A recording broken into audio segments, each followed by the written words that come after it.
pessoal, vamos para mais uma aula de predição em saúde com Machine Learning 2, né?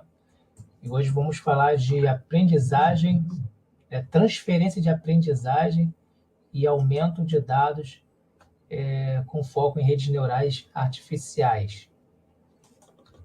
Então, o objetivo, né, na verdade, os objetivos da aula de hoje é conceituar o Transfer Learning, né, e o aumento de dados.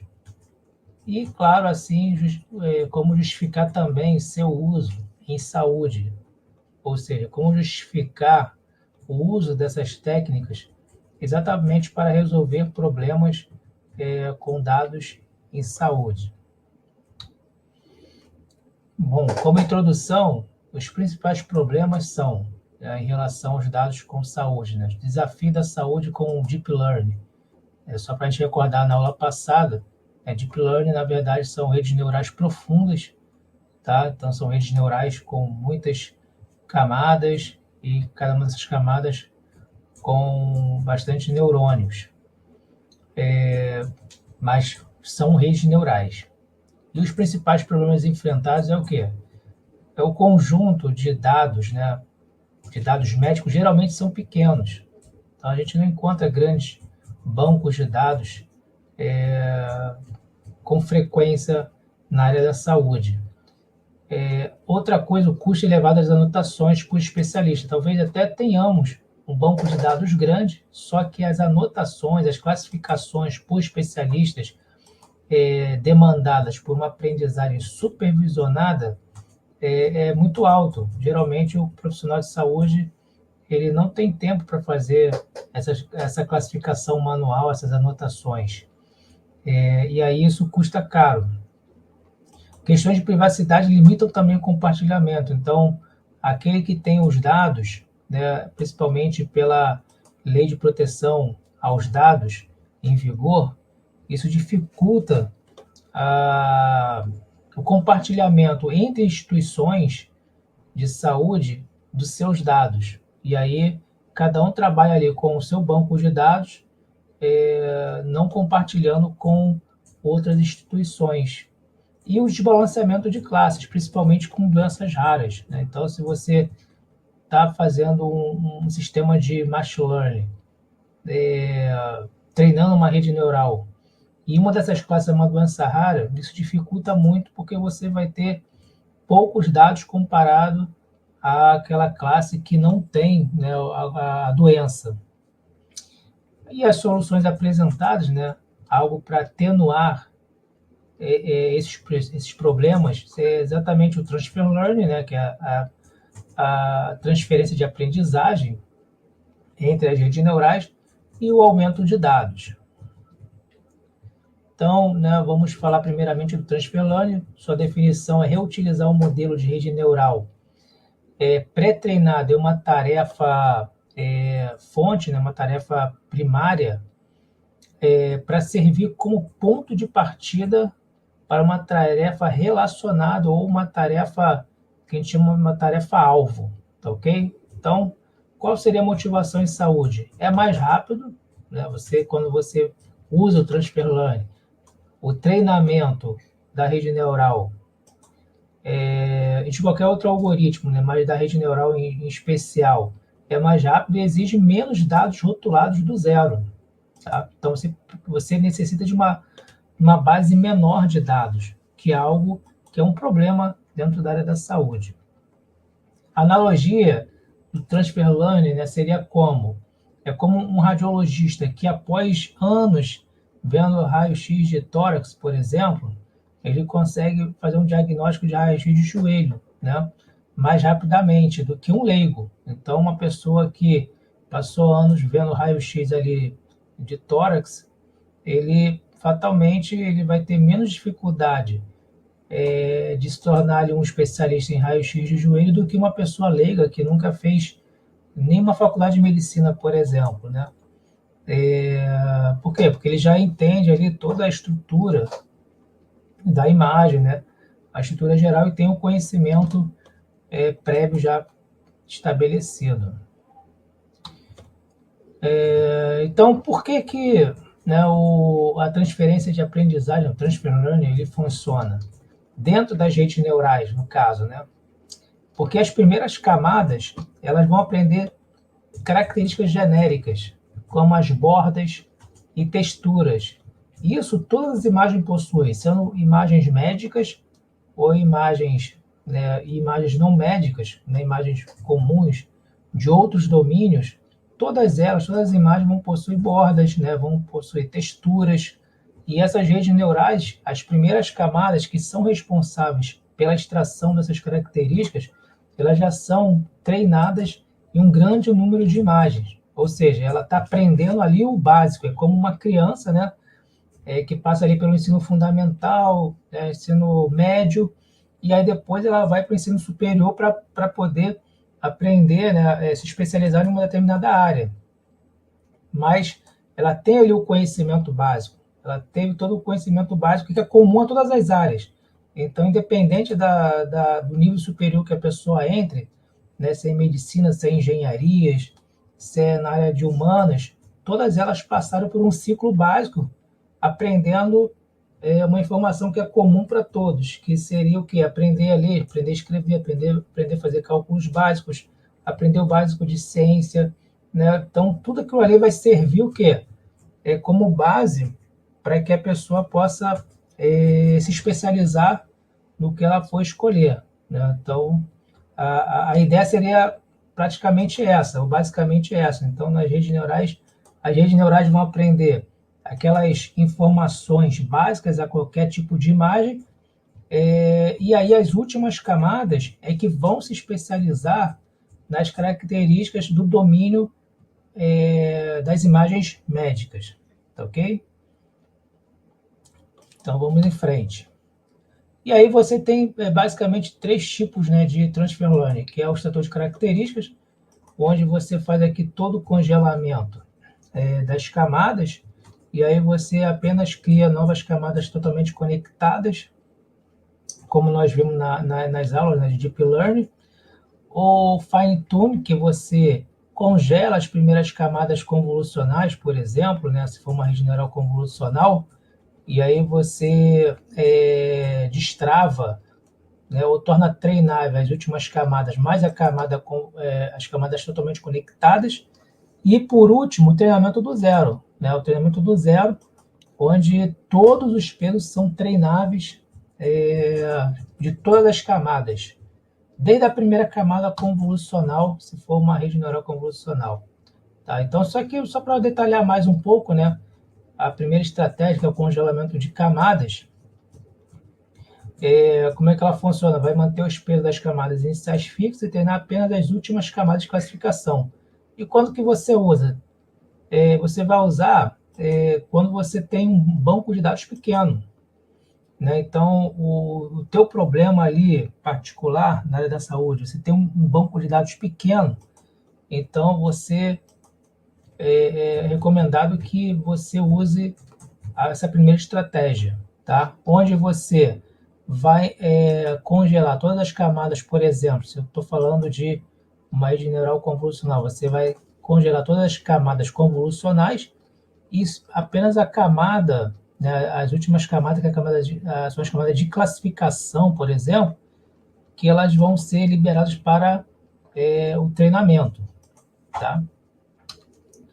A segunda estratégia ela é um pouco mais flexível que a primeira, no sentido de que você descongela as últimas camadas convolucionais, né, da sua rede convolucional. As primeiras que são responsáveis pelas características mais simples da imagem, como bordas, textura, cor, elas são congeladas, porque são as características básicas da imagem.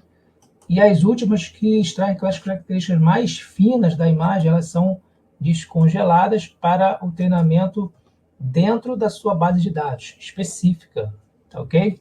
E aí você usa uma taxa de aprendizagem mais baixa, né, com ajustes suaves, para preservar ali o conhecimento, né,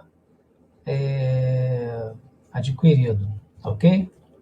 E quando você usar? Quando você tem uma base de dados maior, né? Se tem uma base de dados maior, e a diferença entre os domínios é uma diferença média, a diferença que domínio. Domínio no caso de uma imagem comum e das imagens que você tem ali para poder treinar. Mas o que pesa mais mesmo é o tamanho da base. Se a base já tiver uma base assim com um tamanho já considerável, você pode adotar essa segunda estratégia.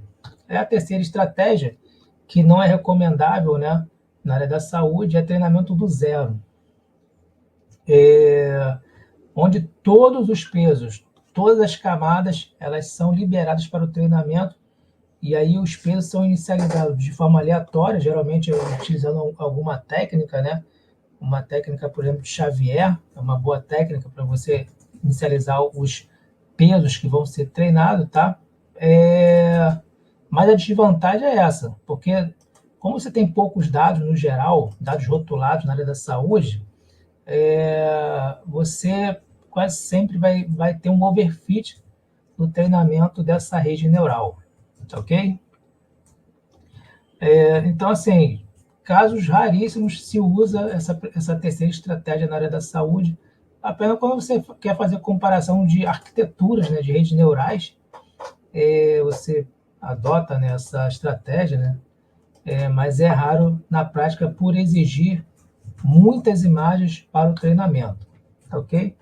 Aqui estão os modelos já pré-treinados, disponíveis lá no Python, na biblioteca Keras, por exemplo, que já foram treinados em Magnetic, que são milhões de imagens.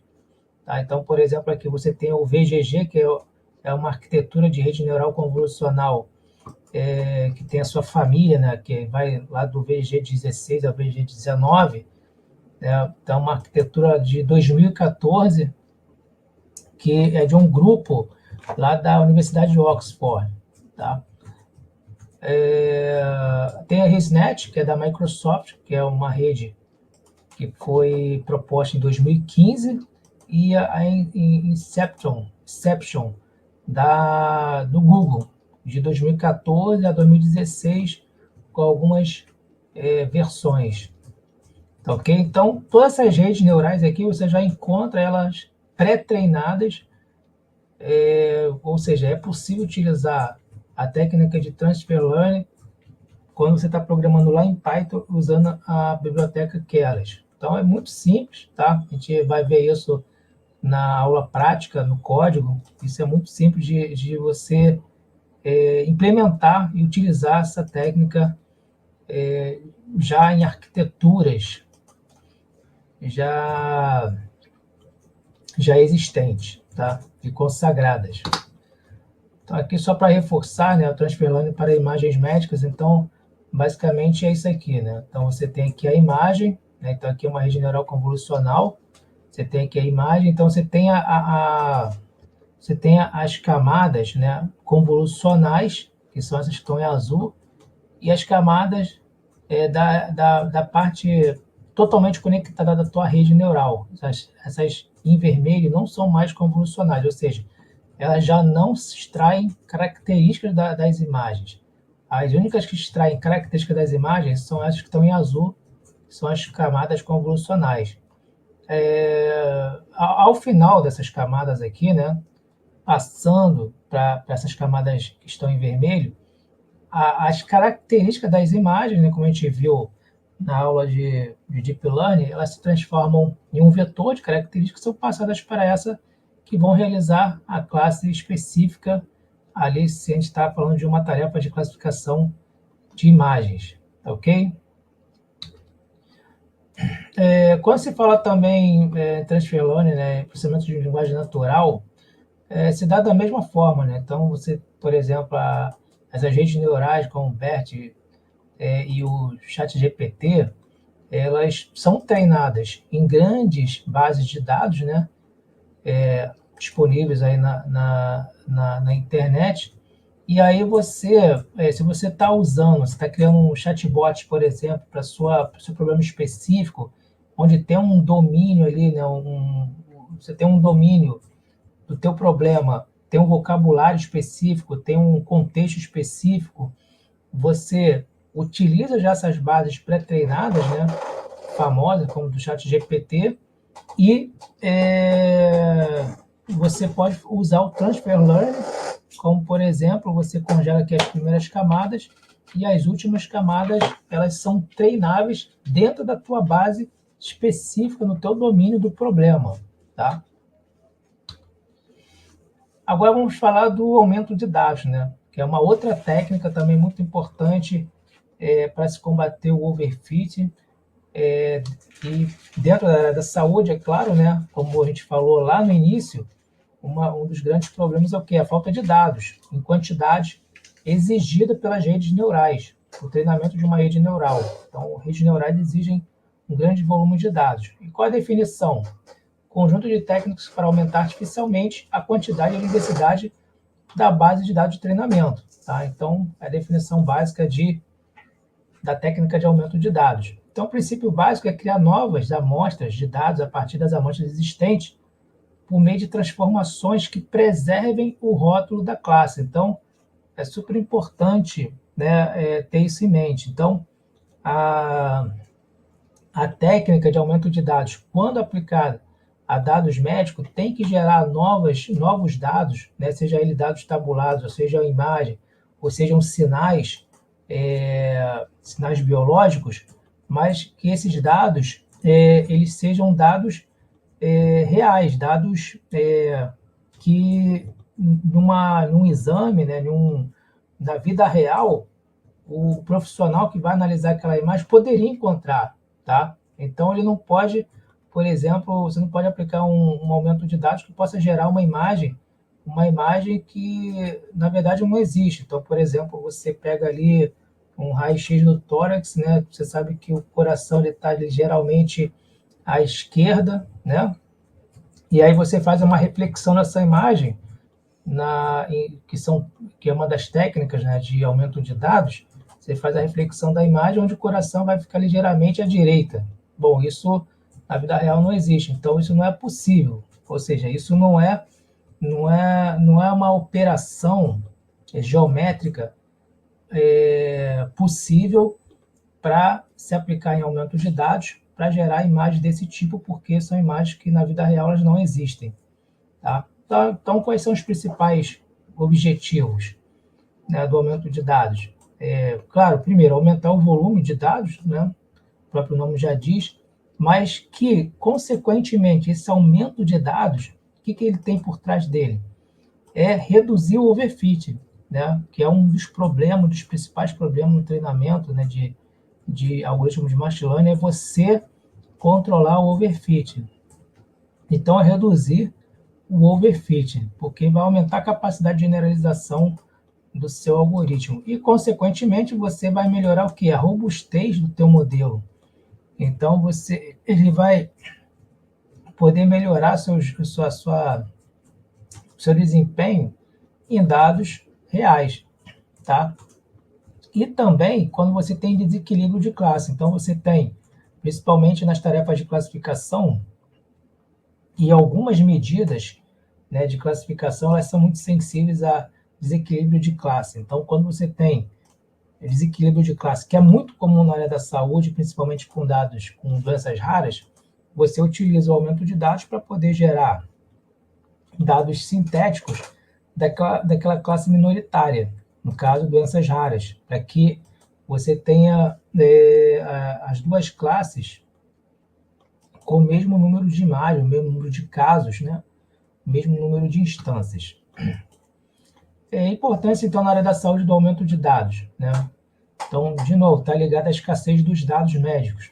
Então, é muito caro você coletar, né, dados médicos, fazer anotações rotuladas por um especialista. Então, se você consegue utilizar o aumento de dados, isso é uma boa, tá? Outra preocupação é a privacidade do paciente. Então, você tem uma limitação de compartilhamento de dados, como eu já falei anteriormente, entre as instituições. Então, geralmente você lança a mão dessa técnica de aumento de dados porque você não consegue obter dados de nenhuma outra forma.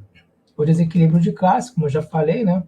Então, você tem classes desbalanceadas, como doenças raras e pessoas saudáveis. Então, você utiliza aumento de dados para equilibrar as suas classes.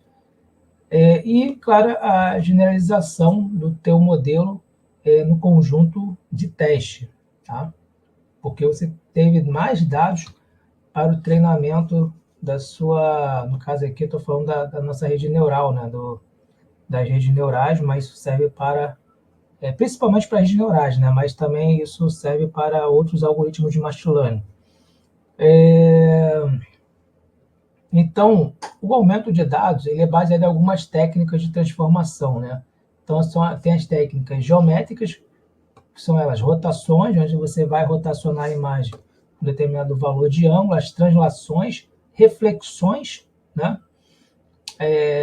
Onde você vai fazer a reflexão da imagem, seja ela horizontal ou vertical, e até zoom, né? Onde você aumenta a imagem, diminui a imagem, e tem as outras características, né?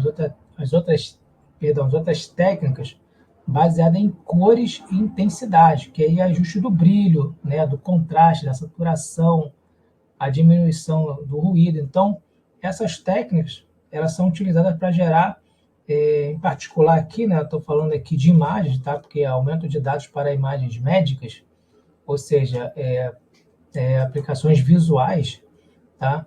Então, essas são técnicas aplicadas com ou em imagens médicas para gerar novas imagens. Então, cada uma dessas transformações gera uma nova imagem, tá? Mas sempre lembrando da questão de não gerar imagens não realísticas, tá? Então, o benefício clínico é simular variações na posição do paciente, condições de iluminação, aquisição ou variações histológicas celulares que o modelo deve ignorar. Bom, também você pode usar as redes neurais, né, redes adversárias generativas, as GANs, onde elas geram imagens, né, a partir de textos. E aí você também pode usar, né, com bastante cautela, e aí, claro, você vai gerar imagens totalmente novas, né, sintéticas. Então, por exemplo, gerar novas lesões cancerosas, realistas em mamografias ou imagens de ressonância magnética. Quais seriam os benefícios? Criar amostras totalmente novas e diversas. Tá? Então, você pode criar uma amostra nova sem ter qualquer uma imagem real. Ou seja, as outras técnicas, essas anteriores aqui, elas geram imagens a partir das já existentes no teu banco de dados. Quando você usa as GANs, você pode gerar imagens sem ter qualquer uma imagem de referência a partir do texto, mas é claro, como são dados sintéticos, elas devem ser rigorosamente validadas por um especialista, tá? Para garantir a sua relevância clínica e evitando que a introdução de novos vieses. Então, esse tipo de técnica exige uma avaliação rigorosa dos especialistas na área da saúde para dizer se aquelas imagens podem ser consideradas, né, equivalentes a imagens realistas. Quando se fala também de dados para sinais, né, e dados estruturados, então dados de sinais, o eletrocardiograma, por exemplo, eletrocefalograma, então você também tem suas transformações, né, é um outro tipo de dado. Então, por exemplo, se eu estou falando de sinais temporais, como o eletrocardiograma, eletroencefalograma, então você tem o alongamento do sinal, por exemplo, a compressão do sinal, que vai contrair ali o sinal no texto temporal, deslocamento do sinal, transformações também de amplitude, né, que você pode aplicar o escalonamento de amplitude, adição de ruído de frequência específica, tá? Que insere ruído em faixas de frequências definidas para aumentar a robustez, né, do teu modelo, para que ele seja robusto a ruídos, né? Quando se fala de dados estruturados, né, a gente tem os MOLT, né, que a gente já utilizou em aulas anteriores com dados estruturados, que vai gerar novas amostras sintéticas a partir de exemplos de vizinhos de classe minoritária, né? E você também tem o ruído, né, no recurso, na verdade é ruído aqui na feature, né, feature noise, ruído nas características, nas features, né? que vai adicionar pequenas perturbações às variáveis, né? Então, por exemplo, idade, MC, pressão arterial, nível de glicose, etc. Então, são todas variáveis, são todas features. Então, você aplica ali, cria pequenas perturbações, que nós chamamos de ruídos, para aumentar a variabilidade da tua amostra, tá? E com isso você gera um modelo que ele é robusto a esse tipo de variação, a ruídos, né? Agora, quais são os desafios, né, críticos na aplicação da saúde do aumento de dados? É aquilo que eu venho falando, né? A preservação da realidade clínica. Então, por exemplo, a transformação ela não pode alterar, né, o label clínico, né? Então, ele não pode alterar o rótulo. Então, uma rotação em excesso pode fazer, né, o modelo girar a lesão para fora do foco de interesse ou gerar uma imagem irrealista, tá?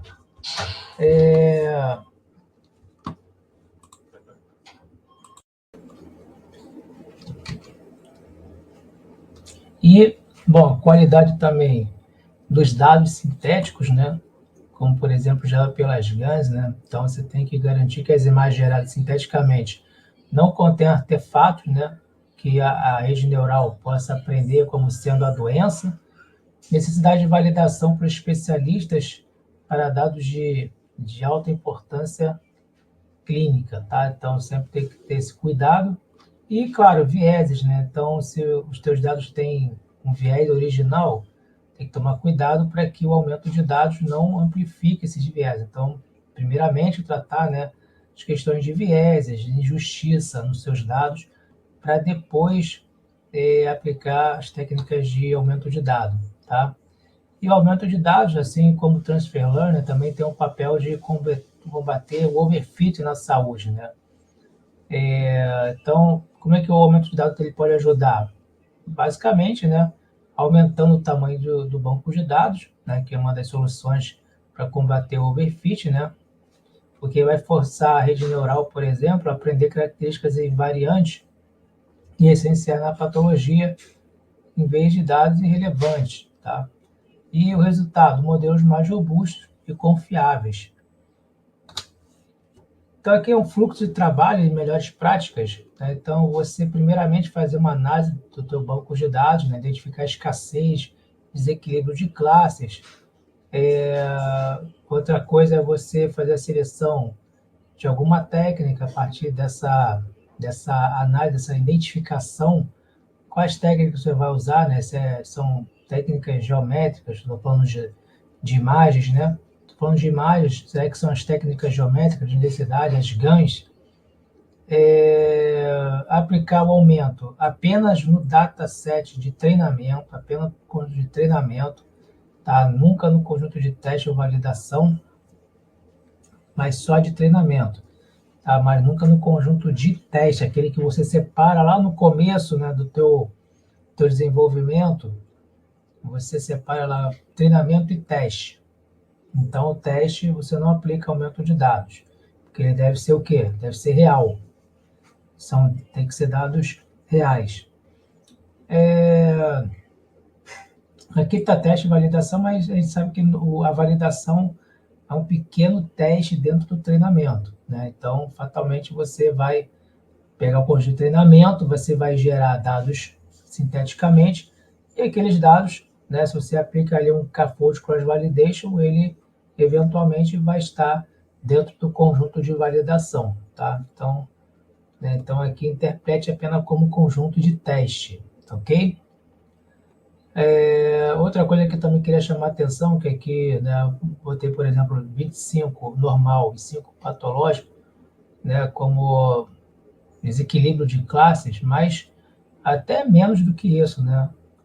É menos do que isso. Aqui está muito exagerado também, 25% normais e 5 patológicos, mas a gente pode pensar, por exemplo, em um desequilíbrio de 70% e 30%, já um desequilíbrio já considerável, tá? A validação, né, das métricas, então, no código de validação, acompanhar as métricas, então, saber, né, como é que, após o aumento de dados, como é que está o desempenho do modelo gerado no treinamento e, claro, revisão por especialistas da área da saúde, tá? Quais são os riscos do aumento de dados em imagens médicas, né? Então, um pouco, na verdade, já falei sobre isso, né? Então, só estou, na verdade, reforçando aqui a criação de dados não fisiológicos, né? Então, você criar imagens que não correspondem à realidade, tá? Você não manter preservação da patologia, então aplicar operações como uma rotação muito acentuada, onde vai modificar ali a patologia, né, a doença na imagem, né, as características da doença presente ali na imagem e a fidelidade ao domínio. Então, técnica como misturar imagens ou gerar novas amostras devem produzir dados que tenham sempre a mesma distribuição, estatísticas e características técnicas, como ruídos e contrastes, tá? De um equipamento médico real. Agora, se eu falo de dados tabulados, né? Então, você tem que manter no aumento de dados, tem que tomar cuidado de manter a integridade, relação causa e efeito, tá? Exemplo, se a idade do paciente for aumentada, o valor de pressão arterial gerado deve ser clinicamente plausível para aquela idade, tá? Daquele novo dado que foi aumentado, foi criado com uma idade geralmente aumentada. Então, qual o risco? Você gerar dados que violam o conhecimento médico, confundindo o modelo e o profissional de saúde. Aumento focado em classes raras. Então, o aumento de dados é frequentemente usado para balancear classes, tá? E aí o cuidado é qual? Deve ser realista para que o modelo aprenda a distinguir corretamente a doença, tá? E não apenas o padrão sintético. E, de novo, né, falar da validação cruzada rigorosa, que é crucial para garantir que o aumento de dados, né, e originais do mesmo paciente não vazem entre conjuntos de dados de treinamento e teste. Então, sempre importante, né, aquilo que a gente sempre fala, né, é desenvolvimento de um algoritmo de machine learning, né, seja uma rede neural ou não, você vai lá sempre separar no início uma parte para o treinamento, outra parte para teste, geralmente 75% para treino, 25% para teste. E esse conjunto de teste ele não pode ser utilizado em hipótese alguma na construção do modelo. Então, ele não pode ser usado para otimização de hiperparâmetros, ele não pode ser usado para a escolha do algoritmo em si. Então, ele é um conjunto que fica separado. Então, por isso que o conjunto de validação é tão importante, para que não haja vazamento de informação para o conjunto de teste, tá? Então, isso é muito importante. E boas práticas, né, e recomendações, né, não da operação em si, do desenvolvimento de algoritmos de machine learning, utilizando aumento de dados, mas sim sempre validação por especialista, né? Isso eu tenho batido na tecla. Um aumento mínimo e controlado. Então, assim, eu posso então gerar imagens sintéticas, então vou criar milhares de dados novos. Não.